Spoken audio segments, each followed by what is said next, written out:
Un iknedēļas top 5. 5. vietā Valkā viesojās Valmiera Ordo. Pirmās ceturtais beigas neprecīzs metiens Valga.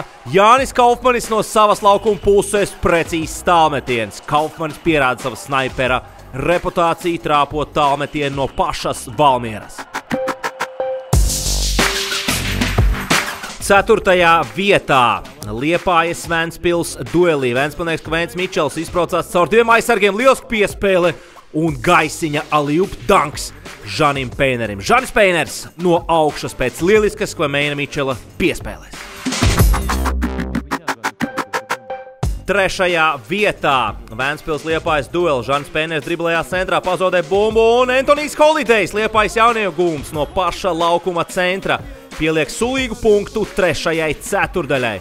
Redzam atkārtojumā, beigās gan Ventspilī kopumā uzvara, bet Antonijs Holidejs visiem novēl priecīgas brīvdienas. 2. vietā Ogrē viesojās Latvijas čempioni VF Rīga. Ingus Jakovičs atbruņots, Kārlis apsīts ātrajā pretuzbrukumā, priekšā Francisko Krus, bet nekādu problēmu. Danks ar visu sodu. Bez mačetes tu neesi tik draudīgs, Pako.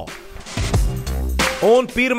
vietā īsts Ziemassvētku trilleris Liepājā, kur viesojās Valmiera Ordo. 30 sekundes līdz pamatlaika beigām, +4 Valmierai un šķiet droša uzvara. Bet Arnolds Helmans domā savādāk. Vispirms 2 punktu metiens grozā, pēc tam pārtverta bumba groza apakšā un 2 punkti ar sodu un vadībā. Pēc sodu metiena jau izvirzās Liepāja. Redzat, Ervīns Jonāts grib izvairīties no 5 sekundžu pārkāpumu, met bumbu pa kājām Helmanim, bet Helmans parāda lielisku futbola vārdsargu reakciju. Pārtverta bumba un uzvara Liepājai.